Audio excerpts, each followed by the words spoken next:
Halo, kali ini kita akan melihat lebih lanjut mengenai gratifikasi dalam perspektif penerapan pasal gratifikasi. Aturan gratifikasi dibentuk untuk memberantas praktik gratifikasi yang dianggap sebagai akar korupsi. Konsep ini tercermin dari beberapa hal yang menjadi karakteristik khusus dari delik gratifikasi.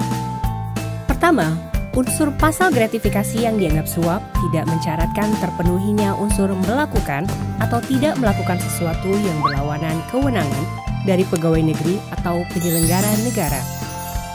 Artinya, cukup dengan diterimanya gratifikasi yang tidak sah dan tidak dilaporkan, maka pegawai negeri atau penyelenggara negara tersebut dianggap telah menerima suap dan terancam hukuman pidana sampai dibuktikan sebaliknya. Kedua, ancaman pidananya pun cukup serius. Pegawai negeri atau penyelenggara negara yang tidak melaporkan penerimaan gratifikasi yang dianggap suap kepada KPK dalam jangka waktu 30 hari kerja terancam hukuman maksimal seumur hidup. Ketiga, adanya mekanisme pembalikan beban pembuktian atas dakwaan penerimaan gratifikasi yang dianggap suap yang melebihi 10 juta rupiah. Mekanisme pembalikan beban pembuktian tersebut merupakan upaya pemberantasan korupsi yang mengandung sifat prevensi khusus. Dengan adanya aturan ini, apabila pegawai negeri atau penyelenggara negara didakwa menerima gratifikasi yang dianggap suap, maka pegawai negeri atau penyelenggara negara tersebut yang memiliki kewajiban untuk membuktikan di pengadilan.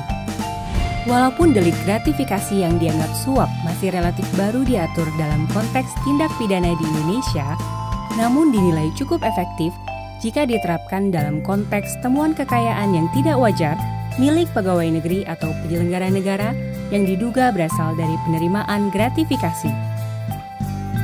Para pemberi gratifikasi pun tidak luput dari ancaman pidana. Terlepas dari dilaporkan atau tidaknya sebuah tindakan gratifikasi oleh penerima kepada KPK, secara hukum sang pemberi dapat diancam pidana sebagai pemberi suap.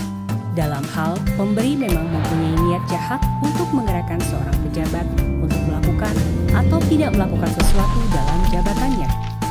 Demikian beberapa karakteristik khusus dari delik gratifikasi yang bertujuan untuk membasmi akar-akar tindak pidana korupsi sehingga bisa menciptakan pemerintahan yang sehat dan kuat bagi semua lapisan masyarakat. Laporkan penerimaan gratifikasi melalui gol.kpk.go.id.